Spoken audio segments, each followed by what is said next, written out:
Merci Seigneur. Merci Père pour la vie. Merci Père pour ta présence. Tu as créé le monde et dans toute la création, tu as établi la terre et les cieux pour que l'homme navigue entre la terre et les cieux. Les trois cieux sont une portion de notre héritage. Merci Père de temps en temps Père de nous combler de joie et d'augmenter chaque homme de palier en palier. Chaque jour que tu fais est un jour extraordinaire. Je bénis ta puissance et ton nom, au nom de Jésus. Amen. Bonjour mes frères, bonjour mes sœurs.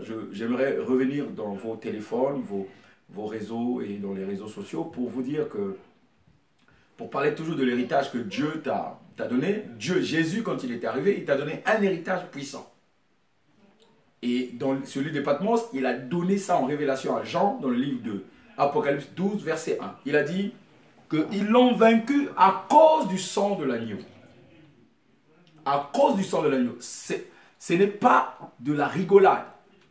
C'est de la vérité. Je l'ai reçu de la part de Dieu pour te dire que le sang de l'agneau, réellement, te donne la victoire.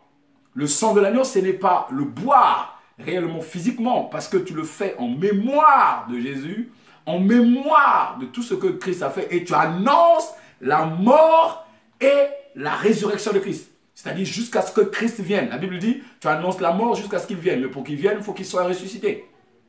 Donc tu annonces la mort de tout ton vieil homme. Tu annonces la mort de tous tes soucis. La mort de toutes les situations dans ta vie et la résurrection de ta véritable vie en Éden. C'est ce sang qui annonce. Tu le fais en mémoire. Tu peux le boire tous les matins. Tu peux le boire à un petit godet. Tu peux boire tous les matins en citant les paroles bibliques.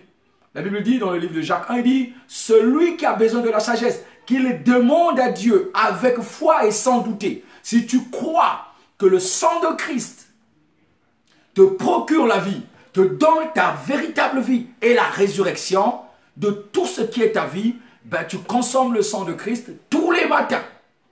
Pendant 21 jours dans un premier temps, et tu verras tout ce que tu as consommé va venir vider. En réalité, le sang de Christ, c'est la nouvelle naissance. Quand tu es né de nouveau, c'est par le sang.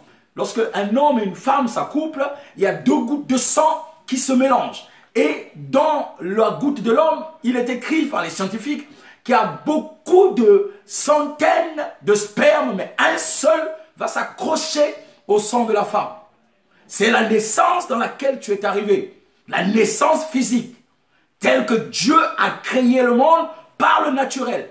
Mais au-delà du naturel, il y a ce qu'on appelle le surnaturel. La naissance divine.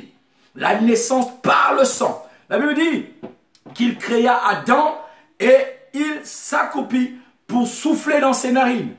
Il lui donna le souffle de vie. Le sang de Christ te ramène en Éden. Là où tu avais le pouvoir sur la terre. Tu as le commandement. Tu as le bâton de commandement. C'est pour ça que tu as vaincu le monde qui était en toi avant, le monde qui est à tes côtés, pour que tu puisses rayonner, car tu es une lumière qui brille. Dans le livre de Ésaïe 60, verset 5, il est écrit que tu es une lumière qui brille.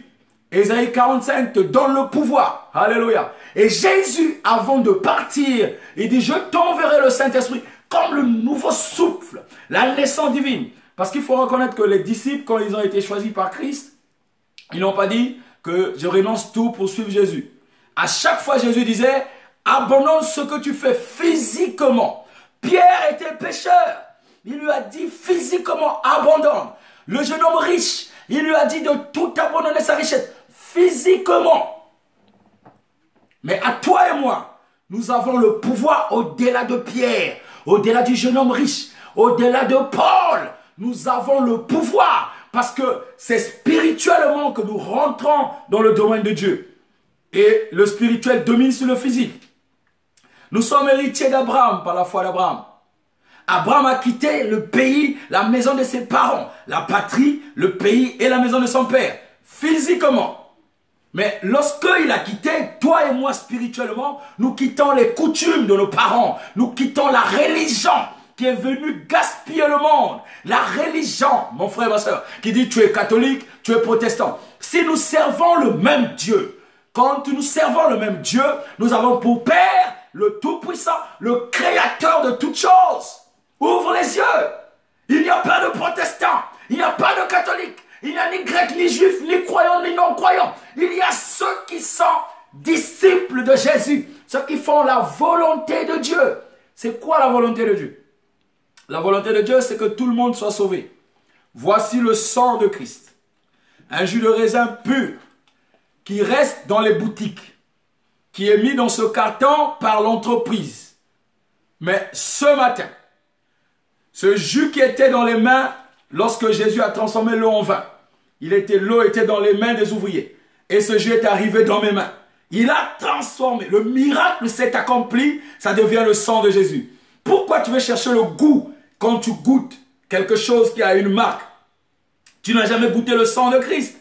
Le sang de Christ n'est pas le goût du sang de l'homme. Christ, quand tu prends le sang de Jésus, ce n'est pas le sang d'un homme. Ce que tu mets sur ta bouche, c'est le sang de Jésus. Ça n'a pas un goût particulier. C'est ce que tu ressens. C'est ce sang-là que tu ressens. C'est ce goût-là qui a le sang de Jésus. Ça a transformé. Le miracle s'est accompli dans ta bouteille. C'est pour ça que mon frère, prends une bouteille de jus de raisin. Achète une bouteille de jus de raisin. Et viens boire avec moi le sang de Christ. Tous les matins de ta vie. Tu prends 1 Corinthiens chapitre 11, versets 23 à 26. Et tu prends le livre de Galates chapitre 4, verset 1. Je vais te le lire. La Bible déclare, il est écrit au nom de Jésus, « Voici ce que je veux dire. Aussi longtemps que l'héritier est un enfant, il ne diffère en rien d'un esclave, quoiqu'il soit maître de tout. Il est soumis à des tuteurs et à des administrateurs jusqu'au moment fixé par son père. Nous aussi, de la même manière, lorsque nous étions des enfants, nous étions esclaves des principautés, des principes élémentaires qui régissent le monde. Mais lorsque le monde est vraiment venu, lorsque le moment est vraiment venu, Dieu a envoyé son Fils, né d'une femme, né sous la loi, pour racheter ceux qui étaient sous la loi, afin que nous recevions le statut d'enfant adoptif. Et parce que vous êtes ses fils, Dieu a envoyé dans votre cœur l'esprit de son Fils qui crie « Abba Père ». Ainsi, tu n'es plus esclave, mais fils. Et si tu es fils, tu es aussi héritier de Dieu par Christ. Alléluia. Alléluia. Héritier de Dieu par Christ. Héritier de Dieu par Christ. Voici la nouveauté de vie. C'est le sang de Jésus. Ils l'ont vaincu à cause du sang de l'agneau. Prends ta bouteille de jus de raisin pur. Pas du raisin mélangé, du raisin rouge. Tu prends un petit godet, même le niveau de bouchon, chaque matin, pendant 21 jours, tu verras tout ce qui va se passer dans ta vie. Tu le verras, essaie, ne doute pas. Ne va pas dans les histoires de chercher des revues. Ne va pas dans la Bible pour chercher est-ce que c'est biblique. Ce que je te dis, c'est ce que j'expérimente et je continuerai à l'expérimenter.